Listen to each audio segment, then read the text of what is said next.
Olá, queridos, tudo bem? Tô passando aqui hoje, depois de muito tempo, para falar para vocês sobre a minha experiência lendo Rebecca, da autora Daphne du Maurier, que ela é uma autora britânica, mas tem um nome francês e muito provavelmente eu pronunciei errado, mas valeu a intenção, é só vocês darem uma olhada em qualquer loja aí para adquirir este livro. Vou deixar o nome certinho na descrição e é só isso.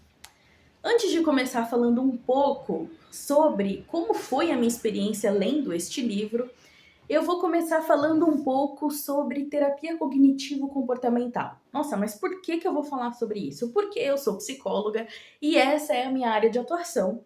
E uma das coisas que eu achei mais interessante neste livro, que me fez querer gravar sobre ele, é justamente uma análise que eu consegui fazer dele, de um detalhe que, assim, é um detalhe, mas é um detalhe que foi muito importante para toda a narrativa dessa história e eu acho que seria muito interessante falar sobre isso. Eu espero que vocês gostem. Não esquece de dar um like e compartilhar esse vídeo. Você vai ouvir um barulho de obra provavelmente, mas tudo bem, faz parte da nossa vida e eu não vou deixar de gravar só porque tá tendo obra no prédio, tá bom? Eu espero que não atrapalhe tanto. Eu gostaria de começar falando um pouco sobre o filósofo Epípeto. Epípeto disse uma vez que o homem não é perturbado pelas coisas, mas sim pela visão que ele tem delas. O que é curioso, porque essa é a base, eu diria que principal da terapia cognitivo-comportamental, que é uma abordagem da psicologia. Eu diria que é a abordagem que mais tem evidências científicas para o tratamento da maioria dos transtornos mentais. E então a gente tem aí uma base importante para falar sobre isso. Tá, Fernanda, mas por que você está falando sobre psicologia, está falando sobre filosofia e o livro Rebecca, o que é que tem a ver com isso? Bom, antes da gente começar a falar sobre o livro, eu quero falar um pouco sobre esse modelo cognitivo que é proposto pela terapia cognitivo-comportamental. A gente entende que uma situação acaba tendo um pensamento, uma interpretação sobre aquilo que está acontecendo. É essa interpretação que é responsável pelas nossas emoções e, consequentemente, pelos nossos comportamentos. Ou seja, eu fiquei triste. A gente não fica triste aleatoriamente. Muito provavelmente aconteceu alguma coisa, a gente pensou algo sobre aquilo que nos fez ficar tristes. E isso serve para tudo. Claro que, especificamente, a gente acaba focando mais nas terapias emoções e comportamentos mais desagradáveis, por assim dizer, mas de certo modo tudo acontece assim. Nós somos o tempo todo influenciados pelo que a gente pensa. E por que isso é tão importante para falar sobre o livro Rebecca? Porque esse livro, basicamente, a base de toda a narrativa dele é isso. Eu vou contar um spoiler, então se você quer ler este livro ou quer ver o filme, eu recomendo que você faça isso antes de eu terminar este vídeo, porque eu vou contar um grande spoiler, o grande plot twist aí dessa história, tá? Vou dar um tempinho aí pra você sair do vídeo, tá? Bom, se você ficou é porque muito provavelmente você não vai ver o filme ou já viu o filme e já conhece a história, mas vamos lá. Este livro, Rebecca, conta a história de uma moça, né, a protagonista do livro. Ela é uma mulher que ela conhece um homem mais velho do que ela, muito mais rico, que tem uma grande propriedade muito famosa chamada Manderley. Ela começa a observar que tem uma relação de poder interessante nessa história e o quanto a autoestima dessa protagonista ela é baixa. Nossa, Fernanda, que horror falar assim, mas é verdade. Baixa a ponto de a protagonista não tem um nome. Ela não tem nome, não se fala sobre o nome dela em nenhum momento da história. E tudo que ela faz é querer agradar o Sr. De Winter. O grande problema é que o Sr. De Winter é um viúvo e ele está passando um tempo no mesmo hotel que esta protagonista e eles acabam se apaixonando, eles se casam e ela vai morar em Manderley.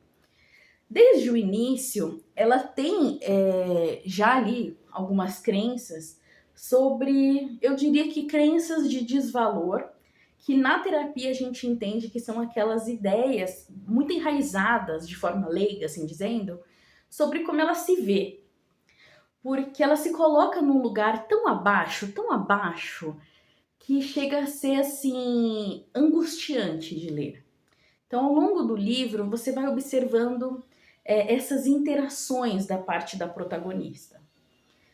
Quando ela chega em Manderley, ela começa a ser muito maltratada por alguns funcionários, porque tudo que ela quer fazer, eles comparam com a antiga senhora de Winter, que era a esposa do senhor de Winter, que acabou falecendo num acidente.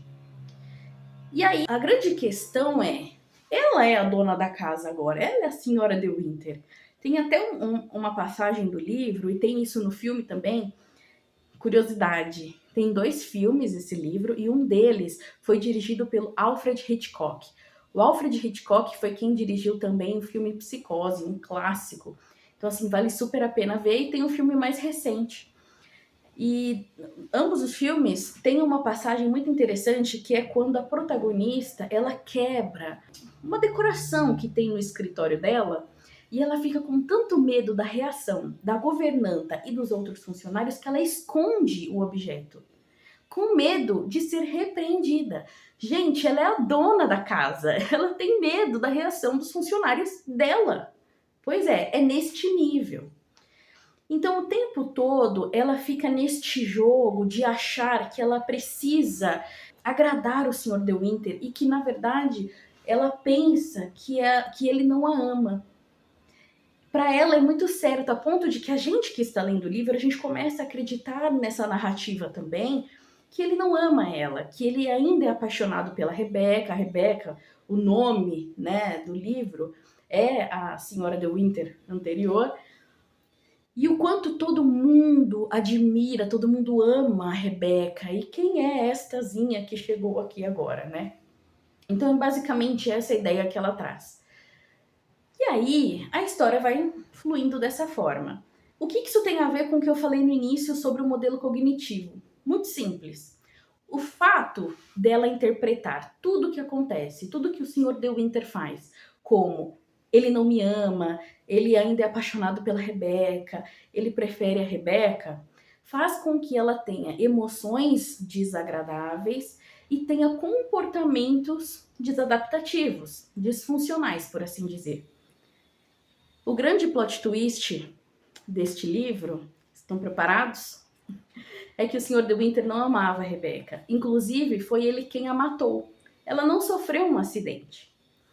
Quando ela percebe que todos os pensamentos que ela tinha em relação a Rebecca e ao marido dela eram completamente equivocadas, ela muda completamente. Ela passa a se sentir mais confiante e ela passa a se comportar de uma forma mais assertiva com os funcionários. Inclusive, ela demite a governanta, o que ela deveria ter feito desde o início, porque ela foi super desrespeitada, coisas absurdas acontecem na história, então eu recomendo que você assista o filme ou leia o livro para ver. Mas assim, é de dar angústia, agonia de ler, de assistir, assim, absurdo. Ou seja, de forma bem resumida, o que a gente pensa influencia no que a gente sente e influencia no que a gente faz.